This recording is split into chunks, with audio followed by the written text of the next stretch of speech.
Salut à tous, nouvelle lecture manga aujourd'hui, et pas n'importe laquelle parce que celle-ci fait déjà plusieurs millions de vues sur Manga Draft. Mais je vous en dis plus après le générique.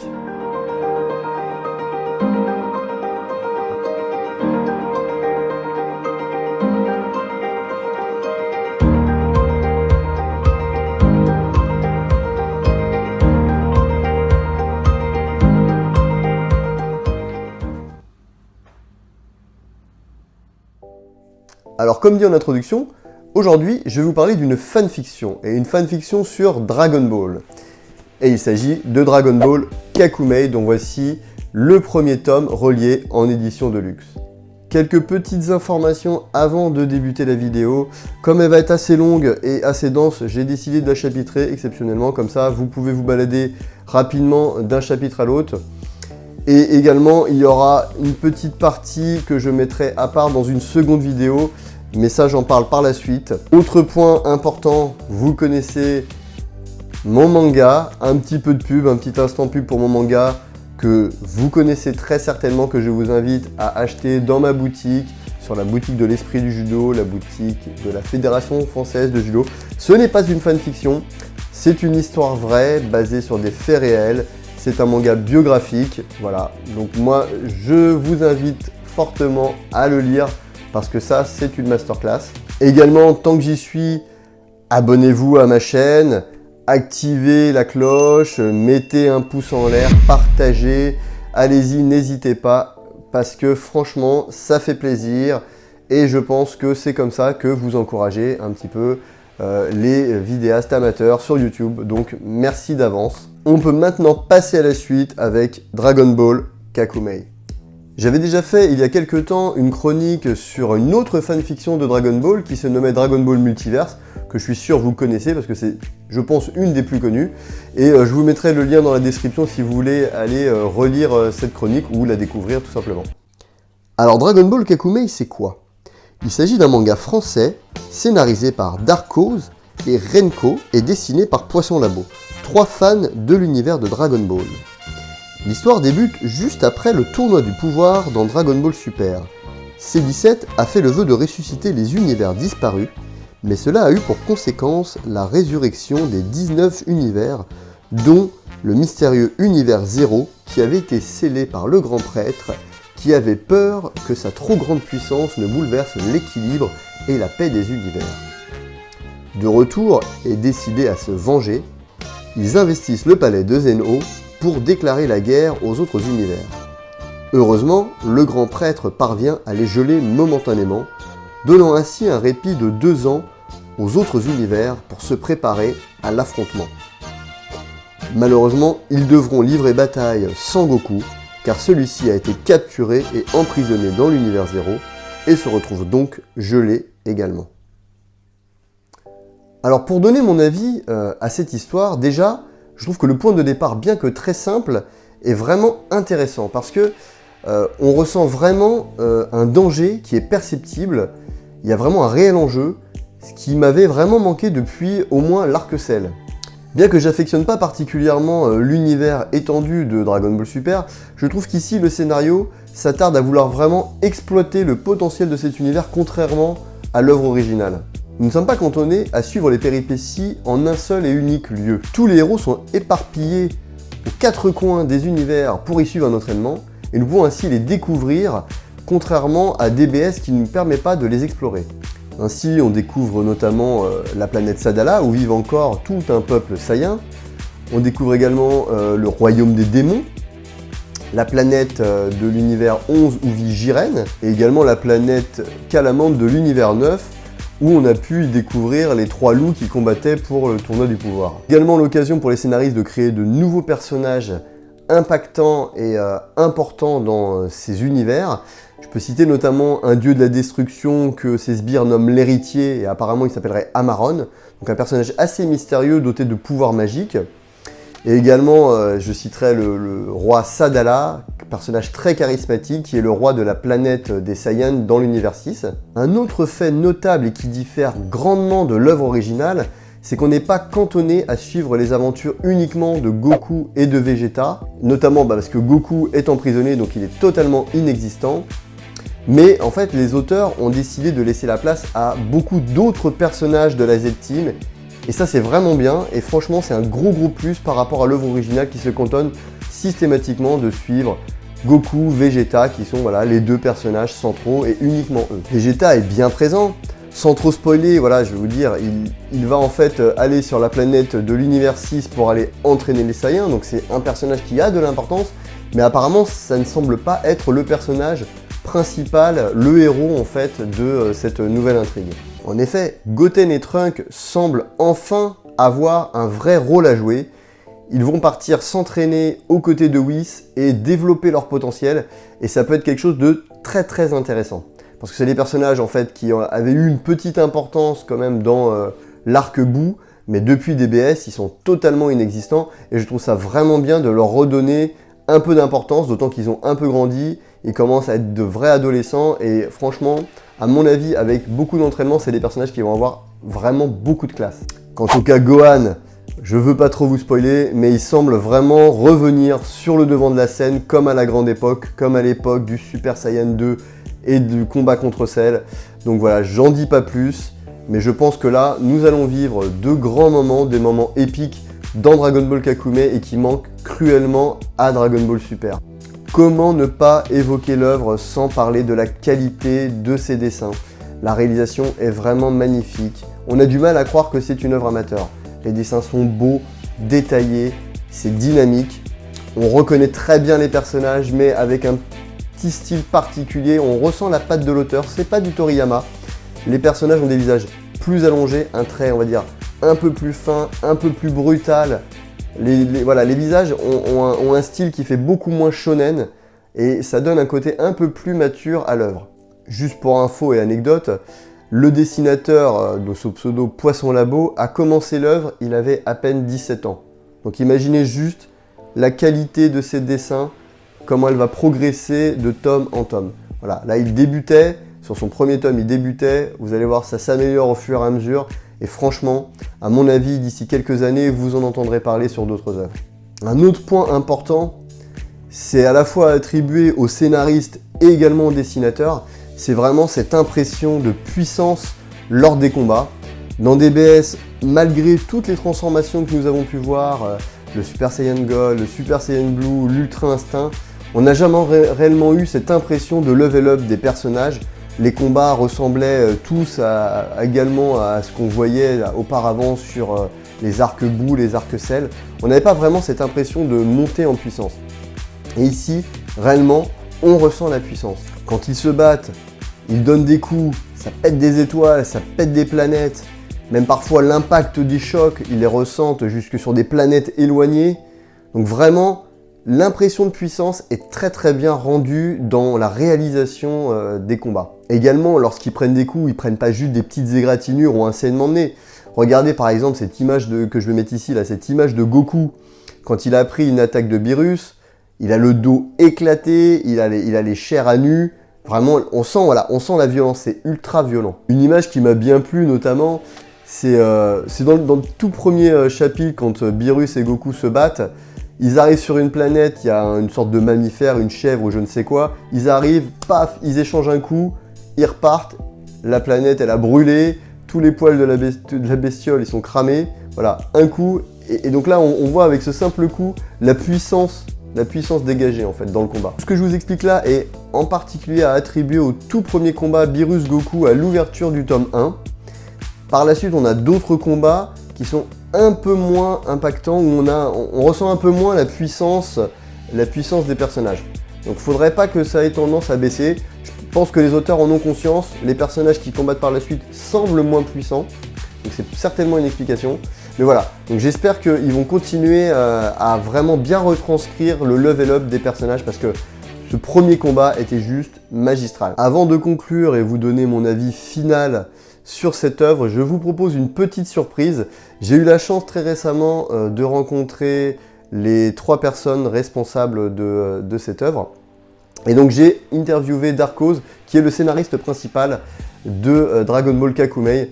Donc je vous propose de regarder cette interview et on se retrouve après pour la conclusion. Bonjour à tous, écoutez, je suis avec Ludovic qui va nous présenter un petit peu son projet. Et bah, je lui laisse la parole. Qui es-tu, Ludovic? Du coup, Ludovic, Darkos sur internet, je suis youtubeur et scénariste du coup de Dragon Ball Kakumei. Donc c'est un fan manga dédié à l'œuvre Dragon Ball. Voilà. Ok, alors j'entends dire qu'il y avait plusieurs personnes, donc qui êtes-vous? Est-ce que tu peux présenter la team? Du coup, moi en tant que scénariste, auteur, la deuxième personne du coup c'est Renko, qui est superviseur de l'œuvre, du coup il englobe vraiment l'œuvre Dragon Ball puisqu'il la connaît par cœur. Il évite de partir un peu trop loin dans les choses, et scénariste de l'œuvre aussi. Du coup on est vraiment deux à faire le scénario, et une troisième personne du coup, Poisson Labo, qui est le dessinateur du manga. D'accord, alors en fait ce projet il a débuté quand? À quel moment? Quelle période? On avait créé une version en 2018 avec Facebook, il y avait 2 chapitres de sortie, troisième n'est jamais sorti, l'équipe s'est dissoute avant la fin. Du coup un projet Dragon Ball Kakumei annulé en 2018, et on a aussi un deuxième projet, deuxième tentative du coup en 2021, où là on a fait une deuxième version du coup de l'œuvre Dragon Ball Kakumei en 2021, qui est là parfaitement. Du coup Dragon Ball Kakumei, deuxième version, là avec une équipe plus petite, juste Renko, Poisson, moi, du coup 2021, et ça a fêté ses 2 ans là en août 2023. D'accord, alors en fait c'est une suite à Dragon Ball Super, pourquoi pas une suite à Dragon Ball, l'œuvre originale? Parce que pour nous, la fin de Dragon Ball, la fin du 28e tournoi, c'est complet, c'est parfait. Enfin, le départ avec Oob, il n'y a rien à dire après, c'est vraiment nickel. Dire que Dragon Ball Super, quand j'ai commencé à écrire le projet en 2018, c'était tournoi du pouvoir. Il y avait un peu la hype du tournoi, on a eu la fin de DBS à la fin. On était un peu orphelin de l'œuvre, ça s'est fini d'un coup. Du coup, on n'avait plus vraiment de suite, on n'avait plus rien à regarder ni rien. Du coup, on était un peu orphelin de DBS. Et du coup, on s'est dit, vas-y, pourquoi pas essayer une suite. Et il y avait plein de scénarios exploitables avec plein de trous qu'ils avaient fait. Du coup, on s'est dit, soit on touche à DBZ, qui est une œuvre parfaite à 100%, l'écriture est trop cool. Soit on essaye de toucher à DBS, qui est une œuvre plus récente, qui est plus ancrée dans la tête des gens, parce que c'est nouveau. Et là, pour le coup, plein de scénarios exploitables. D'accord, bon en fait là tu viens de prendre 2 questions en une, donc bravo. Ouais, parce qu'effectivement DBS, en fait, voilà, moi je m'étais dit pourquoi pas à la fin debout, plutôt que de démarrer au milieu de DBS à la suite du tournoi du pouvoir. Est-ce que les personnages de DBS t'ont plus inspiré, les nouveaux personnages? Est-ce qu'il y avait quelque chose qui a inspiré en fait la suite? Ouais, il y a le fait d'avoir des univers étendus. Dragon Ball, c'est... t'as même pas la notion d'univers qui est utilisée. On parle beaucoup de galaxies, de planètes, mais on parle pas trop d'univers. Du coup, dans Dragon Ball Super, moi ce que j'avais aimé, c'est le fait de se dire, avec Beerus dans Battle of God, ouais bah vous êtes de l'univers 7, et il y a 12 autres univers, et là tu prends une claque en mode, bah, putain, ça fait 30 ans que j'ai voulu avec Dragon Ball, en fait l'univers est 12 fois plus grand de ce que j'ai connu aujourd'hui. Du coup là tu penses à toutes les planètes qui peuvent exister, toutes les espèces, tous les pouvoirs, toutes les capacités qu'il peut avoir. Du coup tu te dis, bah si Dragon Ball c'est un univers riche de base, et qu'en fait il est 12 fois plus grand, bah tu te fais des films, et du coup on s'est dit, bah là on a plein de trucs à faire quoi. Plein de planètes à montrer, plein de galaxies, on peut créer des espèces, on peut créer, on peut faire une cascade d'eau qui coule à l'envers, enfin on peut faire plein de trucs. Du coup c'est un peu ça, DBS pour moi c'est une ouverture sur les univers incroyable, tu vois. D'accord, donc effectivement ouais, c'est le fait d'avoir eu plusieurs univers qui t'a inspiré, qui t'a dit que tu allais beaucoup plus pouvoir étendre et pouvoir plus être finalement créatif par rapport à ça. C'est quoi. ça, ouais. D'accord, très bien. Alors, les suites officielles donc, de Dragon Ball GT et Dragon Ball Super, qu'est-ce que t'en penses toi, en tant que scénariste? Dragon Ball Super, je vais pas dire que je suis pas fan, puisque de toute façon on a créé une suite de Dragon Ball Super, donc c'est forcément qu'on aime l'œuvre un minimum. On est aussi évolué avec, moi j'étais encore au lycée quand il y avait DBS, donc c'est quand même une bonne suite. J'accroche moins avec ce qu'ils ont fait récemment, que ce soit Moro ou Granola, j'accroche 3 fois moins. Mais non, après tout le début de DBS, que ce soit Black Zamasu, c'est de la très bonne écriture. Juste j'accroche moins que ce qu'ils ont fait récemment quoi. Granola, Moro, j'accroche pas, Super Hero, j'accroche pas. DBGT c'est plus compliqué puisque c'est pas du Akira Toriyama, c'est vraiment une série télé à 100%. Y a des bons moments pareil, l'arc des dragons maléfiques j'ai bien aimé, Baby j'ai bien aimé. Après du bon et du moins bon, tu vois, tout est un peu mélangé. Mais Dragon Ball GT a des très bonnes idées qui sont très cool, le SSJ4 il est incroyable pour le coup niveau design. Mais non, voilà. Pour la faire simple, DBGT, j'ai pas trop d'avis dessus. Pour moi, c'est pas trop une suite, c'est un truc qui a été fait à l'époque par un studio d'animation. DBS, c'est très très bonnes idées pour le début. Malgré l'animation n'était pas bonne au début, quoi, mais sinon l'histoire DBS était vraiment bien foutue. On a ramené les anges, les Akaishin, comme je t'ai dit, les univers multipliés par 12. Et des très bonnes choses. Et la suite de DBS, j'aime pas. Ce qu'ils font actuellement là. Personnellement, j'accroche pas. Après, j'invite les gens à les regarder. Tu vois, je suis pas là à dire que faut lire Kakumei, faire une propagande Kakumei. DBS, c'est une bonne suite qu'il faut lire quand même. Et il faut se faire son avis dessus dans tous les cas. D'accord. Donc en fait, c'est pas né d'une déception des suites officielles qui a fait que. Ok, j'avais pensé que ça pouvait être ça. Non, même pas. D'accord. Même pas. Même pas. Alors, sinon, quelles sont tes influences en termes artistiques au niveau manga ou autre qui influencent en fait tes choix? Niveau manga, alors moi je sais que je suis un gros fan de Naruto, l'œuvre de Masashi Kishimoto. Il arrive à mettre une profondeur dans l'écriture au niveau des personnages, c'est toujours ce qui m'a fasciné. C'est mon œuvre favorite, celle qui m'a le plus touché, j'ai évolué avec. J'ai commencé Naruto, là j'avais 7 ans, et aujourd'hui j'en ai 26 et j'évolue encore avec Boruto. Et au niveau écriture, ouais, c'est incroyable ce qu'ils font. Ils ont Naruto, Boruto, ils ont une écriture sur les personnages, sur le passé, sur le développement de personnages, c'est ce qui me touche beaucoup. Du coup, c'est pour ça que dans Kakumei, il y a une sorte de patte, je veux pas dire Naruto ou Kishimoto, mais on essaie dans la profondeur de l'écriture des personnages, tu vois. On crée des nouveaux persos qu'on amène, nous, en création, et on essaie de les faire amener dans un nouveau truc, expliquer un background, expliquer un vécu, pourquoi ils sont comme ça. Donc, moi, c'est beaucoup Masashi Kishimoto.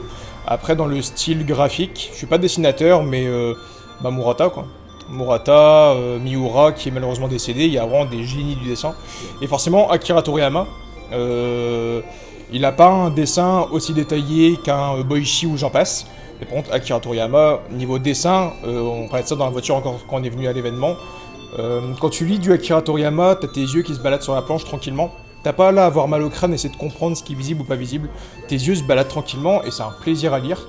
Là où pour moi, même si l'œuvre elle est incroyable, même si c'est un monument, One Piece aujourd'hui, je lis les derniers scans, mes yeux savent pas regarder quoi. Il y a des speedlines partout, il y a trop de détails, il y a 40 personnages par page, moi j'arrive pas à lire One Piece. Akira Toriyama pour moi c'est le boss. Ouais, c'est vrai qu'il y a une efficacité dans son dessin qui est incroyable. Ouais, je suis carrément d'accord avec toi. Bon alors, dernière question. Alors quel est ton objectif ou votre objectif à tous les trois sur cette fanfiction? Où est-ce que vous voulez aller, où est-ce que vous l'emmenez, ou est-ce que vous avez déjà un objectif? Alors niveau quantité, ça peut être plus simplement on vise 10 tomes. Là on a le 4 qui sort le mois prochain et on vise une dizaine de livres. Après, niveau objectif, on n'est pas là à viser des stats précisément. Actuellement, en 1 an et demi, on est à 300 millions de lectures, ce qui est énorme. C'est lu en Angleterre, en Amérique, c'est lu en Pologne, en Russie, c'est lu dans le monde entier. Et ça, on a remercié les gens à plusieurs reprises pour le coup parce que c'est devenu une œuvre internationale et tout le monde en parle. Après, on n'est pas là à viser des objectifs au niveau des stats, on n'est pas là à viser des choses spécifiques. Juste, on l'a toujours dit, c'est une œuvre créée par des fans, pour des fans. Et du coup, tout ce qu'on veut, en vrai, c'est faire kiffer les gens. Et c'est ça qu'on invite les gens, si vous êtes fan de manga, si vous aimez le manga français, si vous voulez un peu voir ce qu'on fait en France aussi au niveau du manga, parce qu'on parle beaucoup du Japon, mais en France, il y a quand même des talents, essayez Dragon Ball Kakumei, peut-être que vous aimerez pas. Mais voilà, je pense qu'il y a vraiment un truc à regarder, un truc à découvrir. Mais voilà, juste faire kiffer les gens. C'est le minimum, vraiment, c'est tout ce que je veux. Je suis pas là à vouloir créer le banger du siècle, mais vraiment juste faire kiffer les gens si... Après le boulot, les gens peuvent rentrer chez eux, ils ont un peu marre du boulot, ils se posent devant un bouquin Kakumei et ils ont le sourire. Moi, c'est nickel, c'est tout gagné, quoi. Eh bah écoute, franchement c'est une belle conclusion, un beau mot de la fin. Et merci à tous d'avoir regardé. Donc Dragon Ball Kakumei, c'est lisible gratuitement sur Manga Draft et également on peut acheter les tomes sur ton site internet, c'est ça? C'est ça. Ok, qui est? Du coup, on ouvre tous les mois, c'est un site de précommande Dragon Ball Kakumei. Il faut suivre du coup le Instagram de Poisson Labo ou le Instagram de Dragon Ball Kakumei. Et du coup, on met le lien du site à chaque fois. On le donne pas trop à l'avance parce que du coup, les gens vont cliquer dessus et ça mène à rien. Mais du coup, c'est un site qui ouvre seulement tous les 5-6 mois pour les précommandes. Il faut suivre du coup les Instagram, on met le site, on met toutes les informations dessus et les dates de précommande pour s'y procurer du coup. Je mettrai les liens dans la description. Merci encore Ludovic. Merci, ciao. Salut. Nous revoici après cette petite interview que j'ai eu la chance de donner. Alors, juste pour vous expliquer cette interview, je posterai une vidéo à part de l'interview seule. Comme ça, pour ceux qui n'ont pas envie de voir l'ensemble de ma chronique, vous pourrez tout de suite regarder uniquement la vidéo de l'interview. En conclusion, vous l'aurez compris, cette fanfiction mérite réellement toute votre attention. DBS, pour moi, n'est pas une suite à la hauteur de l'œuvre originale. Elle est assez décevante pour tout un tas de raisons et je pense que beaucoup en ont parlé. Mais Dragon Ball Kakumei s'en rapproche nettement plus. Donc, selon moi, si vous voulez une suite qui tienne la route, pour le moment, Dragon Ball Kakumei vaut nettement mieux que Dragon Ball Super. Les auteurs non contraints par le merchandising ou par un éditeur sont tout à fait libres de proposer une œuvre pleine de sincérité et qui transpire vraiment l'amour de Dragon Ball. Et ça se ressent. Ça se ressent vraiment sur la qualité du travail. Dernière petite information, et surtout en réponse au chef otaku qui avait déjà fait une critique sur cette œuvre et qui apparemment l'avait beaucoup appréciée. Donc chef, voilà, je sais que tu regardes énormément ma chaîne et que tu es un grand fan. Non, malheureusement, Darkos n'a pas suivi ta vidéo et il n'a pas été influencé par ce que tu as dit. Donc j'ai discuté avec lui un peu en off et apparemment donc, il a une chaîne YouTube où il critique également des œuvres, il fait exactement comme toi. Et il s'avère qu'il est arrivé à peu près aux mêmes conclusions. Et donc en critiquant des œuvres, voilà, il a vu ce qui ne fonctionnait pas et donc c'est ce qui lui a permis avec son œuvre de ne pas tomber dans les mêmes écueils que Dragon Ball Super. Donc voilà chef, tu as la réponse que tu avais posée à la fin de ta vidéo. Il n'a pas été influencé par ton travail. Néanmoins, voilà, moi j'apprécie beaucoup ton travail, donc continue comme ça et c'est de toute façon, à mon avis, très inspirant pour d'autres personnes. Pour découvrir l'œuvre, comment on fait? Le plus simple est encore d'aller sur Manga Draft. Je vous mettrai le lien dans la description. Donc c'est disponible gratuitement, voilà, vous pouvez lire l'ensemble des 3 tomes terminés et du début du 4e. Mais le mieux, franchement, le mieux, c'est de se procurer les tomes en version papier. Regardez comme ils sont beaux, surtout cette version de luxe. Il y a vraiment beaucoup de lecture, hein, ils sont très épais. Donc voilà, moi je vous conseille réellement de les acheter. Et surtout, vous pourrez bénéficier de très belles dédicaces comme celle que vous pouvez voir là. Alors, pour se les procurer en version papier, c'est un petit peu plus compliqué. Il faut suivre le compte Instagram de Dragon Ball Kakumei, donc que je vous mets ici et que je vous mets également en description. Et il faut attendre les précommandes. Je crois savoir, d'après les auteurs, qu'il va y avoir une précommande au mois d'août. Donc, moi qui n'ai que le 1 et le 3, ça me permettra de prendre le 2. Et je ne sais pas s'il y aura le volume 4. Mais en tout cas, voilà, je vous conseille vraiment de vous procurer tous les volumes dès que les précommandes seront ouvertes. Cette vidéo est maintenant terminée. Écoutez, n'hésitez pas à la rétribuer comme il se doit si vous l'avez appréciée. Moi je vous dis sur ce, à bientôt, bonne continuation et à la prochaine. Ciao!